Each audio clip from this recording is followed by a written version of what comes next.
நாளை பங்குனி உத்திரம் அன்று வெறும் வயிற்றில் சக்தி வாய்ந்த முருகப்பெருமானின் இந்த மந்திரத்தை சொல்லுங்கள், சகல ஐஸ்வர்யங்களும் கிடைக்கும். என்ன மந்திரம் சொல்ல வேண்டும் அப்படின்னு பார்த்தீங்கன்னா, ஓம் சரவண பவாய நமக, ஞான சக்திதரா ஸ்கந்தா வள்ளி கல்யாண சுந்தரா தேவசேனா மணாக்காண்ட கார்த்திகேயா நமஸ்துதே அப்படிங்கிற இந்த மந்திரத்தை 27 முறை இல்லைன்னா 6 முறை இல்லை 108 முறை உங்களால் எத்தனை முறை சொல்ல முடியுமோ அத்தனை முறை சொல்லி முருகப்பெருமானை வழிபாடு செய்யுங்க.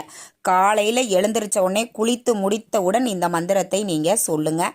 கண்டிப்பாக விரதம் இருந்தாலும் சரி, விரதம் இல்லாதவங்களும் சரி, யார் வேண்டுமானாலும் இந்த மந்திரத்தை சொல்லலாம். மாதவிடாய் காலத்தில் இருக்கிறீங்க பெண்கள் அப்படின்னாலும் நீங்கள் பூஜை அறையில் போய் சொல்ல வேண்டாமே தவிர வெளியில் நின்று முருகப்பெருமானை மனதார நினைத்து கொண்டு இந்த மந்திரத்தை சொல்லுங்கள். நிச்சயம் முருகப்பெருமானினுடைய பரிபூரண அருள் உங்களுக்கு கிடைக்கும்.